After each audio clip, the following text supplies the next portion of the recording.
கர்த்தராகிய இயேசு கிறிஸ்துவின் நாமத்திலே உங்களை வாழ்த்துக்கிறேன், வரவேற்கிறேன். கர்த்தர் நம்முடைய வாழ்க்கையிலே மிகவும் நன்மையான காரியங்களை செய்கிறவராக இருக்கிறார். இந்த நாளிலும் கூட இதனுடைய வார்த்தைகளை நாம் தியானிக்க போகிறோம். நம்முடைய தியானத்திற்கு ஆதாரமாக இன்றைக்கு கர்த்தரின் கரங்கள் என்கிறதான தலைப்பிலே ஒரு சில காரியங்களை நாம் வேகமாக இன்றைக்கு தியானிக்க போகிறோம். வேதத்திலே நாம் பார்க்கிறதான போது தேவனுடைய கரம், கர்த்தருடையதான கரம், அவருடைய பலத்த கரம், அவருடைய வலது கரம் என்று சொல்லி அநேக இடங்களிலே குறிப்பிடப்பட்டிருக்கிறதை நாம் பார்க்க முடியும்.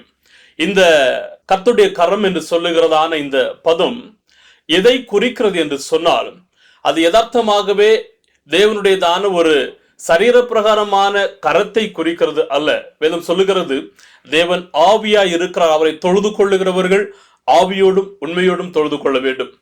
அப்படியானால் இந்த கர்த்தருடைய கரம் என்று சொல்லுகிறதான போது அவருடைய வல்லமை, அவருடைய அதிகாரம், அவருடைய பாதுகாப்பு, அவருடைய பராக்கிரமம், அவருடைய வழி நடத்துதல் என்று சொல்லி அவருடைய பலவிதமான செயல்களை குறிக்கிறதாக நாம் இதிலே பார்க்க முடியும். பழைய பாட்டிலும் சரி, புதிய பாட்டிலும் சரி, இந்த பதம் அநேக இடங்களிலே பயன்படுத்தப்பட்டிருக்கிறது. பழைய பாட்டின் முழுவதும் தேவனுடைய கரம் என்று சொல்லுகிறது. அது அநேக நேரங்களிலே அவருடைய வல்லமையையும் அவருடைய நியாய தீர்ப்பையும் மற்றும் அவருடைய ஜனங்களை மீட்கிறதான தன்மையும் அது குறிப்பிடுகின்றதாக இருக்கிறது. ஆனால் புதிய பாட்டு எழுத்துக்களில் வருகிறதான போது தேவனுடைய கரம் என்கிறதான அந்த சொல், அந்த பதம் தேவனுடைய வல்லமையை தொடர்ந்து வெளிப்படுத்துகிறதாகவும் கிறிஸ்துவின் மூலம் நிறைவேற்றப்பட்டதான இரட்சிப்பின் கிரியைகளையும் வெளிப்படுத்துகிறதாகவும் காணப்படுகிறது. எனவே தேவனுடைய கரம் என்று சொல்லுகிறது அவருடைய வல்லமை, அவருடைய பாதுகாப்பு, அவருடைய பராமரிப்பு, அவருடைய வழிநடத்துதல், அவர் நம்மை ஒழுங்குபடுத்துகிறதான சீர்படுத்துகிறதான தன்மையையும் அவருடைய ஆசீர்வாதத்தையும் நம்முடைய வாழ்க்கையிலே அது குறிப்பிடுகிறது. இந்த நாளிலே ஒரு சில காரியங்களை நாம் வேகமாக தியானிக்க போகிறோம். இந்த கர்த்தருடைய கரம் என்று சொல்லுகிறதுடையதான ஒரு சில அம்சங்களை நாம் இன்றைக்கு பார்க்க போகிறோம். முதலாவது, தேவனுடைய கரம் அது வல்லமை உள்ளதான கரமாக இருக்கிறது. யாத்திரையாகமும் 13:3 சொல்லுகிறது, அப்பொழுது மோசே ஜனங்களை நோக்கி, நீங்கள் அடிமைத்தன வீடாகிய எகிப்திலிருந்து புறப்பட்ட இந்த நாளை நினையுங்கள். கர்த்தர் பலத்த கையினால் உங்களை அவ்விடத்திலிருந்து புறப்பட பண்ணினார். ஆகையால் நீங்கள் புளித்த அப்பம் புசிக்க வேண்டாம். இஸ்ரவேல் ஜனங்கள் எகிப்திலே 400 வருடத்திற்கும் அதிகமாக அவர்கள் அடிமைத்தனத்திற்குள்ளதாக காணப்படுகிறார்கள். தேவன் மோசையை அவர்களை மீட்டு கொண்டு வரும்படியாக ஒரு மீட்பாளராக அந்த பழைய பாட்டிலே தேவன் மோசையை எழுப்புகிறார். இப்போது தேவன் இவர்களை கொண்டு வந்ததான விதத்தை பார்க்கும்போது பலவிதமான அற்புதங்களை தேவன் இவர்களுக்கு செய்திருக்கிறார். உண்ண உணவிற்கும் மன்னாவும் செங்கடலை பிளந்தும் இன்னும் பல சூழ்நிலைகளிலும் இவர்களை அற்புதமாக வழி நடத்தி அவருடைய வல்லமையினால் பலத்த கிரியைகளை செய்து கொண்டு தேவன் வந்தவராக இருக்கிறார். எனவே இப்போது இந்த யாத்திரையாகமும் 13வது அதிகாரத்திலே வசனம் 3 இதில் சொல்லும் போது மோசே சொல்லுகிறார், கர்த்தர் பலத்த கையினாலே அவ்விடத்திலிருந்து புறப்பட பண்ணினார். என்னுடைய முயற்சியினால் அல்ல, அல்லது உங்களுடையதான செயல்களினால் அல்ல, நம்முடையதான கூக்குரலை அவர் கேட்டு அவர் பலத்த கரங்களினாலே அவர் அவ்விடத்தில் இருந்து அவருடைய அதிகாரத்தினால் வல்லமையினால் நம்மை மீட்டு கொண்டு வந்திருக்கிறார் என்று சொல்லுகிறார். இப்போ அந்த மீட்பை இந்த மோசேயும் இஸ்ரவேல் ஜனங்களும் பாடுகிறார்கள். பாருங்கள், யாத்திரையாகமம் 15:6, கர்த்தாவே உம்முடைய வலது கரம் பலத்தினால் மகத்துவம் சிறந்திருக்கிறது. கர்த்தாவே உம்முடைய வலது கரம் பகைஞனை நொறுக்கி விட்டது. பிரியமான தேவ ஜனங்களே, கர்த்தருடைய கரம் நம்முடைய எல்லா கட்டுகளையும் உடைக்கின்றதான கரமாக இருக்கிறது.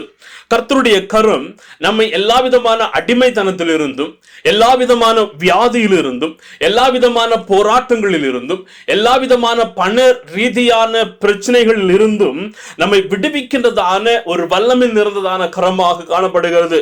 எனவே அவர் நம்முடைய வாழ்க்கையிலே தன்னுடைய கரத்தை, வல்லமையான கரத்தை நீட்டுகின்றதான போது நம்முடைய சூழ்நிலைகள் மாற ஆரம்பிக்கிறது, நம்முடைய வேதனைகள் நீங்க ஆரம்பிக்கிறது. அவர் நம்முடைய வாழ்க்கையிலே அவர் செயல்பட ஆரம்பிக்கிறவராக இருக்கிறார். அப்படியானால் முதலாவது நாம் பார்க்கிறது, கர்த்தருடைய கரம் வல்லமை நிறைந்தது. இரண்டாவதாக, கர்த்தருடைய கரம் நம்முடைய வாழ்க்கையின் தேவைகளை சந்திக்கிறதாக இருக்கிறது. நம்முடைய தேவைகளை சந்திக்கிற கரம். எஸ்ரா 7வது அதிகாரம் 9வது வசனம் சொல்லுகிறது, 1ஆம் மாதம் 1ஆம் தேதியிலே அவன் பாபிலோனில் இருந்து பிரயாணப்பட்டு 5ஆம் மாதம் 1 தேதியிலே தன் தேவனுடைய தயவுள்ள கரம் தன்மேல் இருந்ததினால் எருசலேமுக்கு வந்தான். இதில் பார்க்கும்போது தேவ ஜனங்கள் பாபிலோனிலே அவர்கள் அடிமைத்தனத்திற்குள்ளதாக காணப்படுகிறார்கள். இப்போது எஸ்ரா இவர்களை வழி நடத்தி கொண்டு வருகிறார். தேவாலயத்தை கட்டும் வண்ணமாகவும் இவர்களை வழிநடத்தி கொண்டு வருகிறதான போது பலவிதமான தடைகளை இவர்கள் சந்திக்க நேரிட்டது. ஆனா இங்கு எருசலேமுக்கு வந்ததற்கு அப்புறமாக அவர்கள் சொல்லுகிறார், கர்த்தருடைய கரம் மாத்திரம் எங்களை கொண்டு வந்தது, கர்த்தருடைய கரம் எங்களை வழி நடத்தினது, கர்த்தருடைய கரம் எங்களை சேதமில்லாமல் கொண்டு வந்தது என்று எஸ்ரா இதில் சொல்லுகிறதை பார்க்க முடியும். அது மாத்திரமல்ல, நெகேமியாவிலே வருகிறதான போது நெகேமியா 2வது அதிகாரம் 8வது வசனத்திலே இந்த தேவனுடைய ஆலய கட்டுமான பணிக்கு என்று தேவையான எல்லா பொருட்களும் எல்லா உதவிகளும் தேவன் இவர்களுக்கு கொடுக்கிறதை பார்க்க முடியும். தேவாலயத்துக்கு இருக்கிற அரணின் கதவு வேலைக்கும் நகர அலங்கத்தின் வேலைக்கும் நான் தங்க போகிற வீட்டின் வேலைக்கும் வேண்டிய மரங்களை ராஜாவின் வனத்து காவலாளனாகிய ஆசாப் எனக்கு கொடுக்கும்படிக்கும் அவனுக்கும் ஒரு கடிதம் கட்டளையிடப்படுவதாக என்றான். என் தேவனுடைய தயவுள்ள கரம் என் மேல் இருந்தபடியால் ராஜா அவைகளை எனக்கு கட்டளையிட்டார். பாருங்க, தேவ கரம் நம்முடைய வாழ்க்கையில காணப்படும் போது நம்முடைய தேவைகள் அற்புதமான முறையிலே அது சந்திக்கப்படுகிறதாக காணப்படுகிறது. தேவனுடைய கரம் உங்களுடைய வாழ்க்கையில இருக்கும் போது உங்களுக்கு கிடைக்காது என்று நினைத்திருக்கிறதான அந்த உயர்வுகள் கடந்து வருகிறதாக இருக்கிறது. தேவனுடைய கரம் உங்களுடைய வாழ்க்கையில கடந்து வருகிறதான போது அடைக்கப்பட்டதான வாசல்களை அவர் திறக்குகிறவராக இருக்கிறார். தேவனுடைய கரம் உங்களுடைய வாழ்க்கையில காணப்படும் போது உங்களுடைய பயணத்தை அவர் பாதுகாக்கிறவராக இருக்கிறார். தேவனுடைய கரம் உங்களுடைய வாழ்க்கையில இருக்கும் போது ஒன்றுமே இல்லாத நிலைமையில் இருந்தும் சகலவற்றையும் அவர் கொடுக்கிற தேவனாக இருக்கிறார். தேவனுடைய கரம் உங்களுடைய வாழ்க்கையில இருக்கும் போது இல்லாமை என்கிறதான சொல் மாறி எல்லாமே எனக்கு பொழிந்திருக்கிறார், எல்லாமே எனக்கு தேவன் கொடுத்திருக்கிறார் என்கிறதான ஒரு நிலைமைக்கு அவர் கொண்டு வருகிறவராக இருக்கிறார். எனவே கர்த்தருடைய கரம் நம்முடைய தேவைகளை சந்திக்கிறதாக இருக்கிறது. இன்னைக்கு நீங்கள் எப்படிப்பட்ட நிலைமையில நீங்கள் போய்கொண்டிருந்தாலும் இந்த தேவ கரத்தை நீங்கள் சார்ந்து இருக்கும் போது தேவ கரம் உங்களுடைய வாழ்க்கையில அற்புதங்களை செய்கிறதாக இருக்கிறது. 3ஆவதாக பார்க்கும்போது இந்த தேவனுடைய கரம் நம்மை பாதுகாக்கின்ற கரமாக இருக்கிறது. தேவனுடைய கரம் நம்மை பாதுகாக்கின்ற கரமாக காணப்படுகிறது. யோவான் 10:28-29 சொல்லுகிறது, நான் அவைகளுக்கு நித்திய ஜீவனை கொடுக்கிறேன், அவைகள் ஒரு காலம் கெட்டு போவதில்லை, ஒருவனும் அவைகளை என் கையிலிருந்து பறித்து கொள்வதும் இல்லை, அவைகளை எனக்கு தந்த என் பிதா எல்லாரிலும் பெரியவராய் இருக்கிறார், அவைகளை என் பிதாவின் கையிலிருந்து பறித்து கொள்ள ஒருவனாலும் கூடாது. இயேசு கிறிஸ்து ஒரு மனிதனுடையதான ஆவிக்குரியதான பாதுகாப்பை பற்றி இதில் சொல்லுகிறதை பார்க்க முடியும். விசுவாசிகள் தேவனுடைய கரங்களுக்குள்ளதாக காணப்படுகிறார்கள். தேவனுடைய கரங்களுக்குள்ளதாக காணப்படுகிறதான போது உலகத்தினுடையதான பொல்லாத கிரியைகள் நம்மை மேற்கொள்ள முடியாது, நம்மை தீட்டுப்படுத்த முடியாது, நம்மை ஒரு காலம் அழிக்க முடியாது என்கிறதை இயேசு சொல்லுகிறார். நாம் அவருடைய கரங்களில் இருக்கும் போது பாதுகாப்பு நிச்சயமாக கடந்து வருகிறது. சங்கீதக்காரர் சொல்லுகிறார், சங்கீதம் 91:4 சொல்லுகிறது, அவர் தமது சிறகுகளாலே உன்னை மூடுவார், அவர் செட்டைகளின் கீழ் அடைக்கலம் புகுவாய், அவருடைய சத்தியம் உனக்கு பரிசயமும் கேடகமாகும். அவருடைய சிறகுகளால் மூடி பாதுகாத்து வணைந்து கொள்ளுகிறதான தேவன். ஏசாயா 49:16 சொல்லுகிறது, இதோ என் உள்ளங் கைகளில் உன்னை பொறிந்திருக்கிறேன், உன் மதில்கள் எப்பொழுதும் என் முன்பாக இருக்கிறது. பிரியமானவர்களே, நம்முடைய வாழ்க்கை ஒரு பாதுகாப்பற்றதாக இருக்கிறதான போது இதை ஞாபகம் வைத்துக் கொள்ளுங்கள். உங்களை பிடித்து இறுக வைத்திருக்கிறவர் பூலோகத்தையும் பரலோகத்தையும் உருவாக்கினதான சர்வ வல்லமையுள்ளதான தேவனாக காணப்படுகிறார். சத்துருவானவன் உங்களுடையதான நன்மைகளை அவன் பறிக்கிறதான போது கர்த்தருடைய கரம் உங்களை பாதுகாத்து உங்களை தாங்குகிறதாக இருக்கிறது. உங்களுடைய வாழ்க்கையில உபத்திரவங்கள் வேதனைகள் பெறுகிறதான போது ஒன்றை புரிந்து கொள்ளுங்கள், இந்த தேவனுடைய கரங்களுக்குள்ளதாக நீங்கள் காணப்படுகிறீர்கள். அவருடைய கரத்தில் உள்ளதாக நாம் காணப்படுகிறதான போது அதை விடவும் வேற எந்த ஒரு பாதுகாப்பும் ஒரு மனிதனுக்கு தேவையில்லை. நீங்களும் நானும் அவருடைய கரங்களுக்குள்ளதாக நாம் காணப்பட வேண்டியது அவசியம். அவருடைய கரம் நம்முடைய வாழ்க்கையிலே பாதுகாப்பை கொடுக்கிறதாக இருக்கிறது. அவருடைய கரம் நம்முடைய வாழ்க்கையிலே பாதுகாப்பையும் பராமரிப்பையும் கொடுக்கிறதாக இருக்கிறது. நான்காவதாக பார்க்கும்போது இந்த தேவனுடைய கரம் நம்மை சீர்படுத்துகிறது, செவ்வைப்படுத்துகிறது, நம்மை ஒழுங்குபடுத்துகிறதாக காணப்படுகிறது. சங்கீதம் 32:4, இரவும் பகலும் என் மேல் உம்முடைய கை பாரமாய் இருந்ததினால் என் சாரம் உஷ்ண கால வறட்சியை போல வறண்டு போயிற்று. தாவீது தேவனுக்கு எதிராக செயல்படுகிறார். இப்போது தேவனிடத்திலே அவர் அறிக்கையிட்டு மனம் மாறி தேவனுடைய சமூகத்திலே ஒப்பு கொடுக்கிறதான சொல்ல, ஆண்டவரே உம்முடைய கரம் என்னுடைய வாழ்க்கையிலே பாரமாக இருந்திருந்துன்னா நான் என்னைக்கோ அது அழிஞ்சு போயிருப்பேன். ஆனா உம்முடைய கரத்தினால் நீர் என்னை அழியாத படிக்கு நீ என்னை வணைந்து கொண்டிருக்கிறே என்று சொல்லுகிறார். பிரியமானவர்களே, தேவனுடைய கரம் சில நேரங்களிலே நாம் தேவனுக்கு எதிராக எழும்புகிறதான போது நம்மை சீர்படுத்துகிறதாக இருக்கும். வேதம் சொல்லுகிறது எபிரேயர் 12:6, கர்த்தர் எவனிடத்தில் அன்பு கூறுகிறாரோ அவனை அவர் சிட்சித்து தாம் சேர்த்து கொள்ளுகிற எந்த மகனையும் தண்டிக்கிறார் என்று பிள்ளைகளுக்கு சொல்லுகிறது போல உங்களுக்கு சொல்லுகிற புத்திமதியை மறந்தீர்கள். பாருங்கள், தேவன் யாரை நேசிக்கிறாரோ அவனுடைய வாழ்க்கையில உபத்திரவங்களை அனுமதிக்கிறார், அவனுடைய வாழ்க்கையில போராட்டங்களை அனுமதிக்கிறார். ஆனால் அவர் விட்டுவிட மாட்டார். அதிலிருந்து பாடங்களை கற்பித்து கொடுத்து அவனை மீண்டுமாக வரவழைத்து அவருக்காக வாழ்கிறதற்கும் ஓடுகிறதற்கும் அவர் கிரியை செய்கிறவராகவும் வழி நடத்துகிறவராகவும் காணப்படுகிறார். உங்களுடைய வாழ்க்கையில் ஒருவேளை பாடுகள் வழியாக கடந்து சென்று கொண்டிருக்கிறீர்களா? ஒருவேளை போராட்டங்கள் வழியாக கடந்து சென்று கொண்டிருக்கிறீர்களா? ஒருவேளை எனக்கு ஏன் இந்த கவலைகள், கண்ணீர்கள் என்கிறதான கவலைகளும் கண்ணீரின் வழியாக கடந்து சென்று கொண்டிருக்கிறீர்களா? ஒன்று நினைத்துக் கொள்ளுங்கள், தேவன் யாரை நேசிக்கிறாரோ அவர்களை சிட்சிக்கிறவராக இருக்கிறார். ஆனால் கைவிட மாட்டார். அவர் சிட்சிக்கிறார், சரிப்படுத்துகிறார். ஆனால் அவர் ஒருபோதும் கைவிடாத தேவன். தேவ கரம் நம்மை சிட்சிக்கிறது நாம் அவருக்கு எதிராக எழும்புகிறதான போது. எனவே நாம் ஒன்றை புரிந்து கொள்ள வேண்டும்.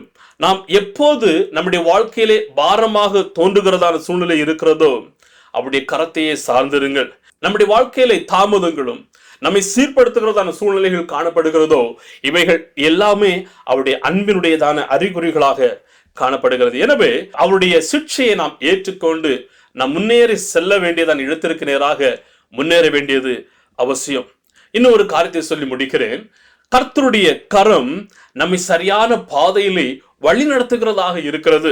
எசேக்கியேல் 37:1 சொல்லுகிறது பாருங்கள், கர்த்தருடைய கை என் மேல் அமர்ந்தது, கர்த்தர் என்னை ஆவிக்குள்ளாக்கி வெளியே கொண்டு போய் எலும்புகள் நிறைந்த ஒரு பள்ளத்தாக்கின் நடுவிலே நிறுத்தினார். தேவனுடையதான கரம் எசேக்கியேலுடையதான வாழ்க்கையிலே கடந்து வந்ததான போது எசேக்கியேலுக்கு ஒரு வெளிப்பாடு கிடைத்து கொண்டு செல்ல வேண்டியதான இடத்திற்கு தேவன் கொண்டு சென்றதான தேவனாக காணப்படுகிறார்.